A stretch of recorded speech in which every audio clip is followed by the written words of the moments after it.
luxury that we have such an exposure. Also come get to see, meet people, women outside the construction management field. So the first lecture that we are having this evening, welcome brains are there. It's a good woman that we are and it's going to be a challenging evening. We have already had earlier on the vacation, maybe 3 years back, Dr. Nandimath O V, very educative and challenging of contracts. And now, before taking much otherwise, we would like to introduce my son. I'm going to try and, can you hear me? Yeah, I'm going to try and do some justice using Dr. Nandimath, the few seconds that I have. He's an associate professor of law and faculty coordinator at the Center for Environmental Education, Research and Advocacy at the National Law School in India. He has over 15 years of teaching and research experience. He has over 12 years of legal consultation experience and has a long-standing association with the National Law School for 14 years. They taught graduates, postgraduates in various subjects like law of tort, law of contracts, advanced contracts, corporate laws, interpretation and application of statutes, etc. He is also a recipient of many prestigious honors, namely Fulbright Junior Fellowship, Chevron Fellowship, the Wallace Stegner Fellowship, Dr. Chandra Gold Medal, Karnataka University Cash Fund Prize Award, and to top it all, he's also ranked 4th in his LLB class. He's a member of Ethical Review Board, Ramaya Medical College, Bangalore Diabetic Hospital, and Vermont. Dr. Nandimath is a visiting faculty at IMD, Bharati Vidya Bhavan, Marshalls, USA, Indian Institute of Finance and International Management. He's also a member of the Academic Advisory and Visiting Faculty of Indian Business Management and Research. I hand over guys to Dr.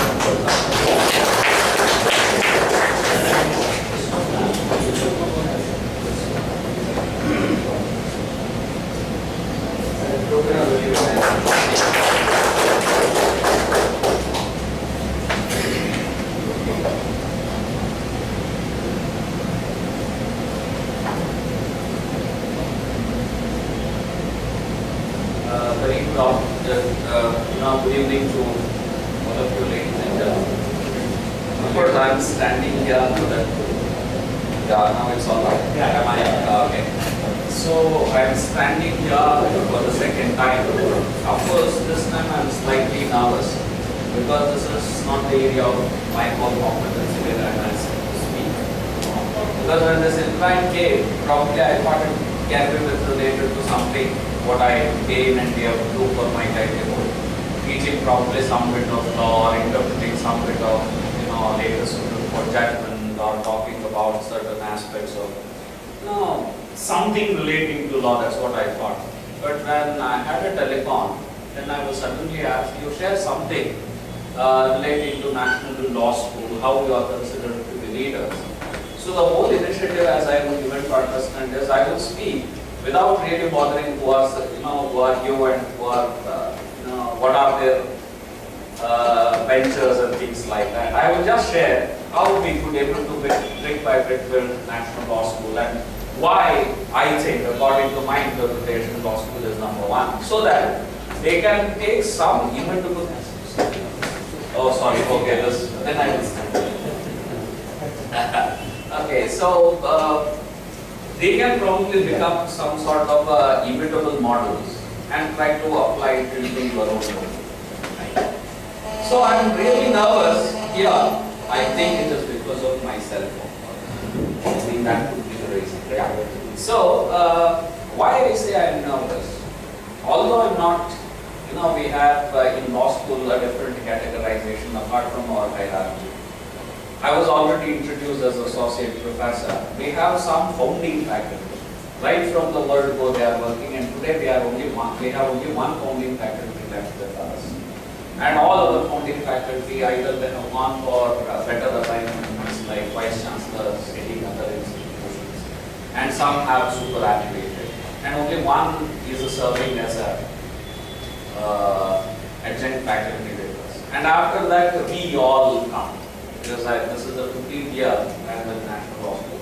But I can't certainly say why we are number one and things like that.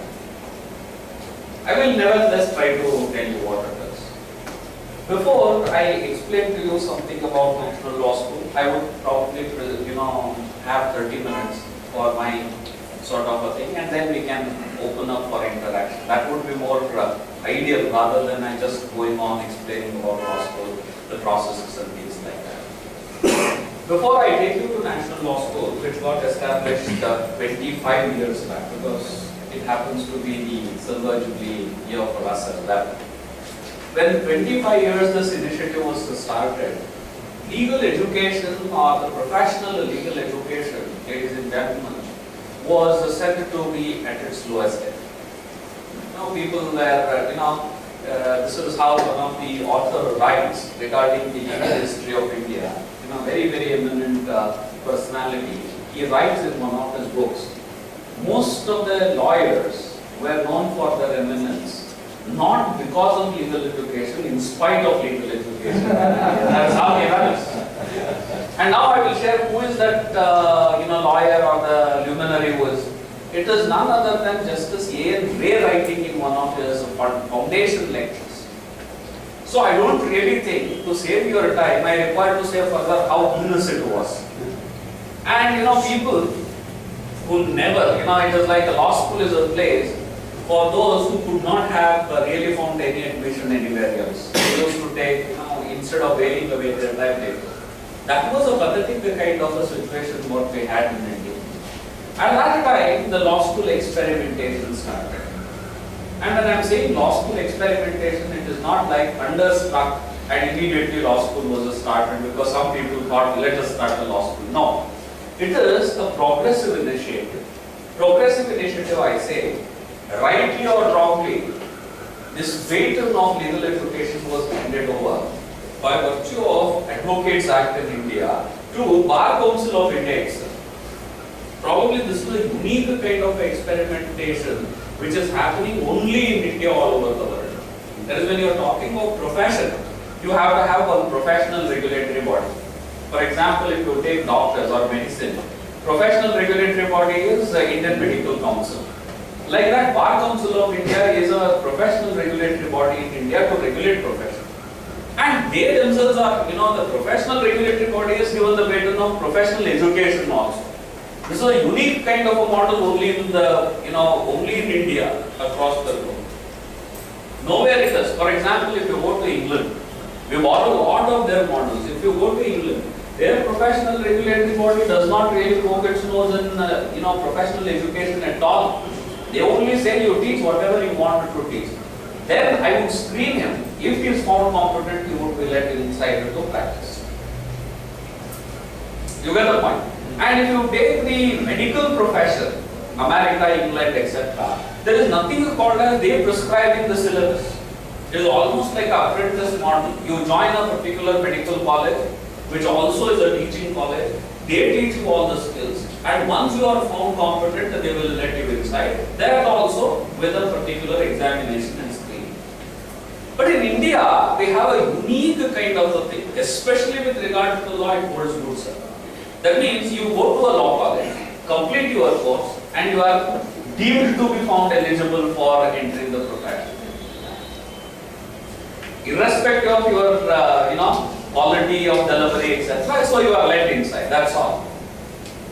So that was a kind of a situation, and then what they did is, once this baton was handed over, this happened during 1963, when Advocacy Act was passed. So they were given the baton, saying that legal education also you should take care. They took care. I need not have to say how, because all professional bodies, how competent they are in real sense of the term, you all know they started taking care, but the pressure also started mounting on them. When the pressure started mounting on them, they had to show something to the public eye that they are doing something. And they are like any true politicians. Most of our Bar Council members are the true self politicians, and they are not lawyers. So, like a politician, they said, we will start a law school. It is going to be a model law school for India. We will start. That is how they publicized. And then people started asking, look here, this is what you have publicized. Now you show where this model law school is. Then they started scouting. Without realizing what the model is, etc., they started scouting for one scapegoat who can be, sacrificed on the altar. They said, okay, they scouted for a lot of many people and they found one person in the stature of Bakshi, of course. And they contacted him. Because his name was very much prevalent, he was at that time, he had earlier held the position of Vice Chancellorship at South Gujarat University and Indian Law Institute. There is an institute called Indian Law Institute in Delhi, which is a backyard of Supreme Court.